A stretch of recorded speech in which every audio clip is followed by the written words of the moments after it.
Hi everyone, this is Ida of Created to Create. Welcome back to my channel. I'm here for Spellbinders today with their new release for December. And I don't have the whole collection, but I do have part of it. So it's called Home Sweet Quilt by Becca Feekin. And I remember last month when everybody was releasing all the quilting stamps and dies, and I thought, oh, let us go, let us go. But no, we have to wait for the release date. So I want to share with you what the dies look like. So I received two of them. I received one that is called Layered Windmill Etch Die. So it's item number S5. Well, you know what? I'm not even going to give you an item number. I'm going to link them in the description box. And yours will come packaged differently. Mine, because it is a demo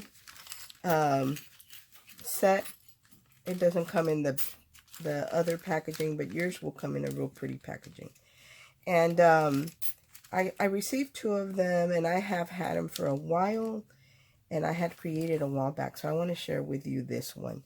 So this one is really, really pretty. It's a hexagon shape. Let me move all these aside. And you get the outer die that cuts the hexagon shape.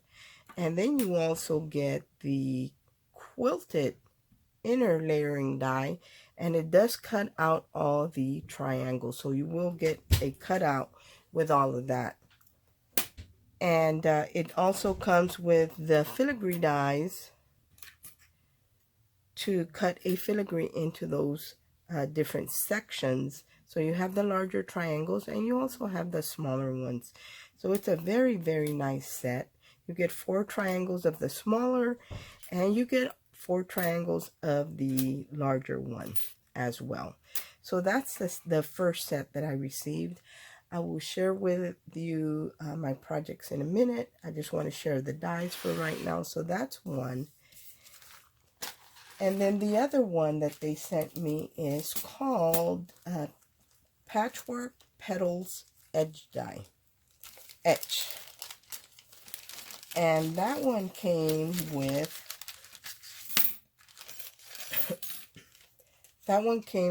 a square die, an outer die, and then it also came with the stitched intricate die as well.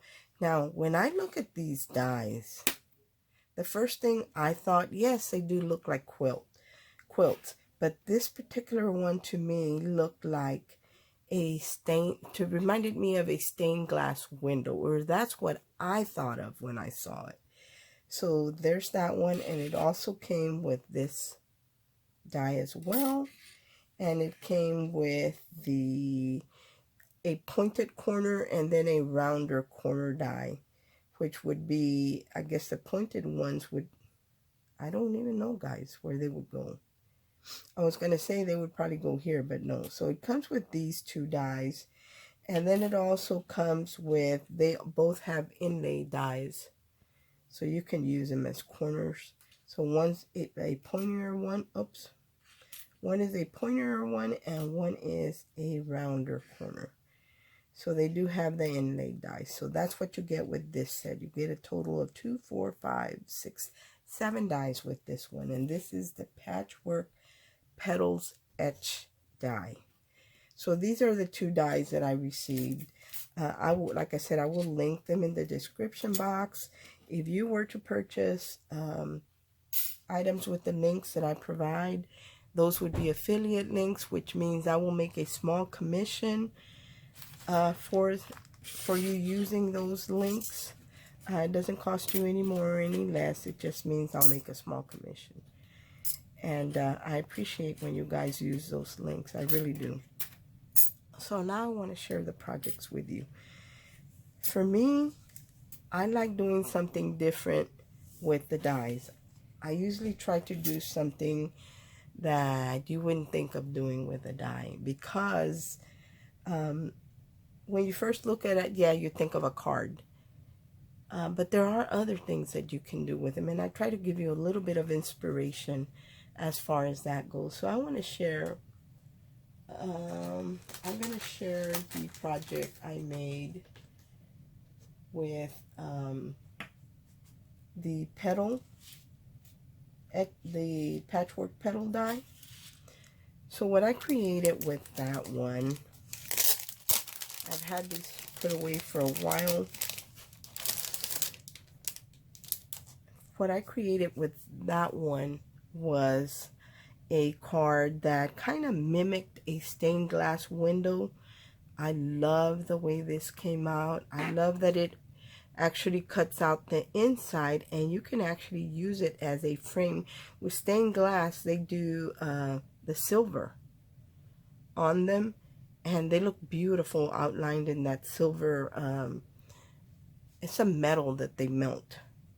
So that's what I did with this one. I used vellum, and I colored the underneath part of the vellum, so I would have that look on the top or in the front.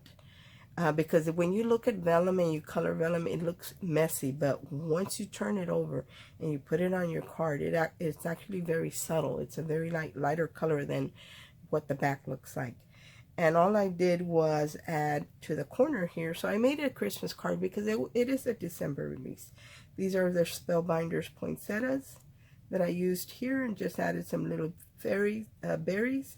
And right here it says faith, hope, and peace. And this is also a Spellbinders die that came with, there's a strip die that I own, and it has different sentiments that you can either, I'm wanting to say this is hot foil. I've been playing a lot with hot foil, guys, from Spellbinders. If you're intimidated with hot foil, just take it out. Start watching some videos and play with them, and you're going to get very comfortable with them. So this is one of the cards that I created. There is dimension. The corners here are actually on dimensional foam, and the window is inset to look like a window on a side of a building. It is a 10-fold card, and it measures a 6 by 6. But I love the way this mimics a stained glass window, like it's a window on a chapel or something like that. That's what I thought of when I saw that. And then I wanted to create something a little bit bigger with that one, because I felt it was really, really pretty. And let me share the other one with you. I kind of had them in little, I put them in plastic bags so they don't get dusty. Here is, this one measures an 8 by 8, and I wanted to make it a monochromatic one, and I love, love, love the way this one came out. Typically, we here in the US do not make large cards. This is something more common in the UK, but I love the way it looks. In this particular instance, I didn't even color the vellum. I just left it the same color because I wanted to do a tone on tone or monochromatic. This particular poinsettia is a Susan Tierney die as well from Spellbinders. And then I just added the different foliages from her collection, her winter collection here. And then I tipped the edges of the poinsettia with a silver pen. Right here's another sentiment that I foiled. It's joy to the world. Look at how perfectly that is foiled. And the more you do that, the more comfortable you get with it. On the back, it's pretty simple. It's plain white. And I'm going to open this up and share with you. This is a 10-fold card. The only difference is that I did give it like a stopper flap down here to be able to keep it open. And again, I did emboss with a brick embossing folder the corners, because I did want it to look like the window in a chapel. And to make it Christmassy, that's why I did the poinsettia. But for this one, it's designed to hold a little candle. And you would just set it up like this. And I'm going to take a little candle, and then I'm going to tilt it so you guys can see. So just these little battery operated candles is what I'm using back here. And hopefully you'll be able to see. It's going to slide. Let me turn off one of my lights because I want you to see how pretty. Look at how pretty that looks. Imagine that if you gifted somebody this card, it would definitely be a piece of decor that they could just put a candle in it and enjoy it for the whole holiday season as part of their decor. But look at how beautiful, and because I used it clear, you can see the light just flickers right through it. So I love, love, love.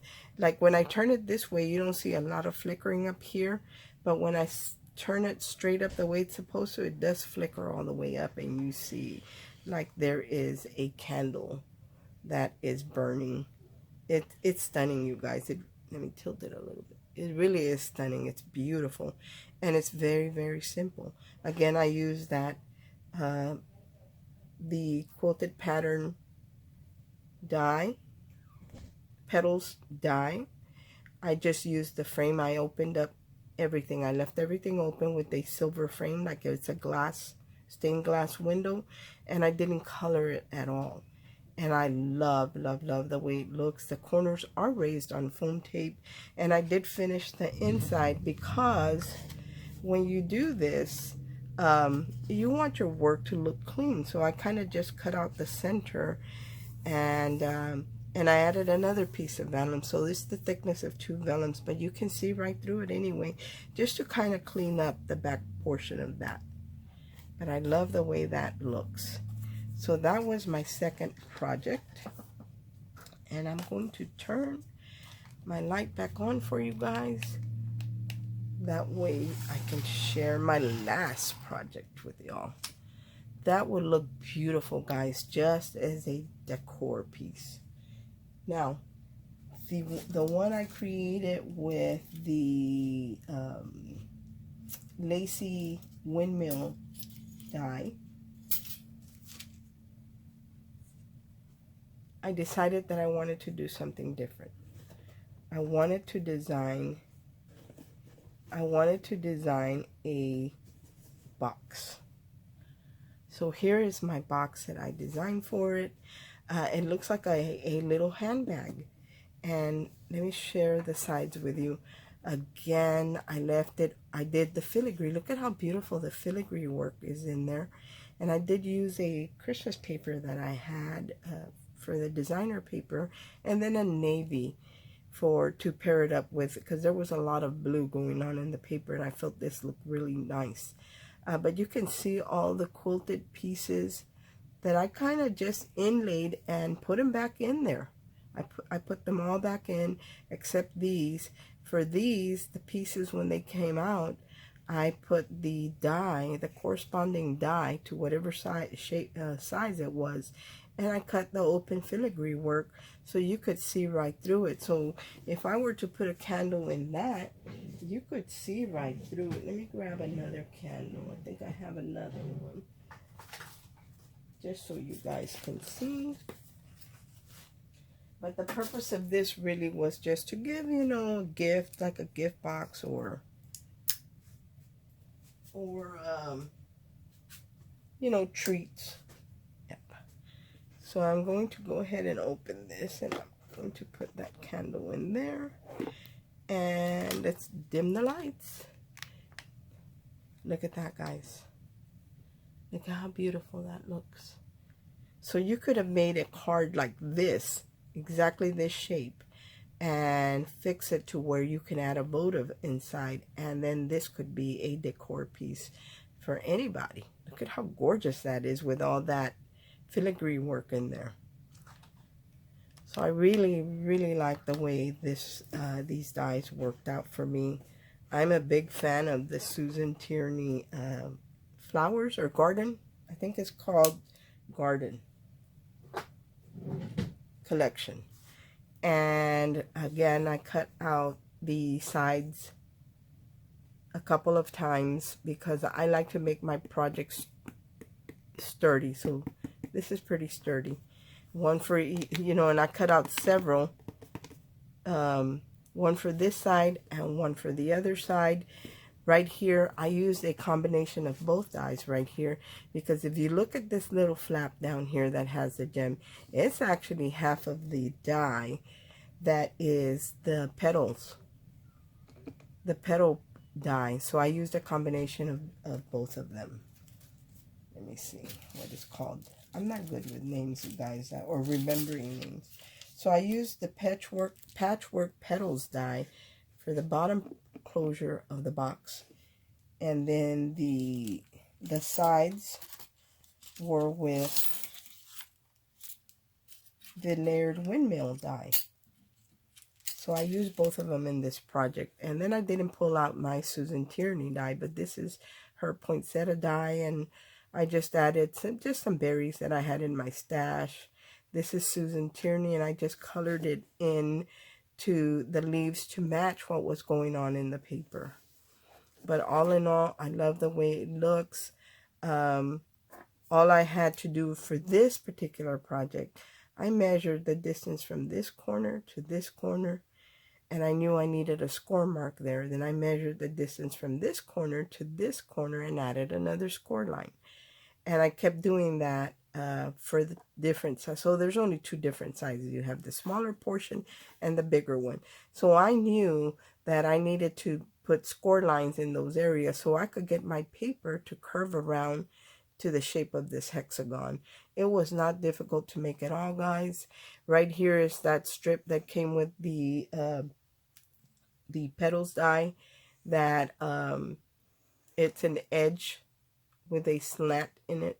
So I added that there as a decorative piece. Then I added it to the other side, and I love the way this project came out. Anyway, guys, that is all that I have to share with you today. I hope that you like what I created with Spellbinders dies. Thank you so much, Spellbinders, for sending me these dies to play with. You know what? I didn't show the inside. Let me share the inside with y'all.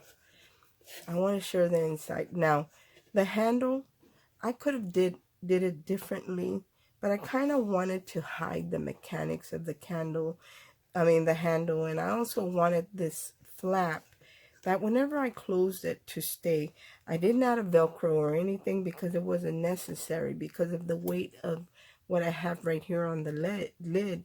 It keeps it weighted down, but I could add a Velcro if I wanted to. But I made my handle tall enough that I could open this all the way if I wanted to by just pushing it through the handle. And that's what I'm going to do now because I want to share the inside. And there's the inside with you. Everything is very clean. I did, again, cut that white piece because I wanted everything to be white on the inside. I layered the filigree work so it would line up with what I had going on. And there is that little flap of the petal die. But all in all, I'm very happy. I'm very satisfied with the way this came in. I did leave these little side taps here because I didn't want there to be a gap here. I like everything to look finished and closed, so that's why I didn't do that. But you can easily slide this back through. You can easily slide it back through and close your box. And of course, you could add a Velcro if you wanted to. But I tucked those tabs in so there will not be a gap in between the box and the lid. But look at how gorgeous it looks. Anyway, thanks for watching. I hope that this helps you. I will link all the dies in the description box. Thank you, Spellbinder, so very much for sending these to me free of charge to play with. I really enjoyed playing with these, and I'll see you guys on the next video. Make sure to check out the links. If there are any sales going on, Spellbinders always has a sale, guys. I will link that in the description box below as well. Thanks for watching. Bye.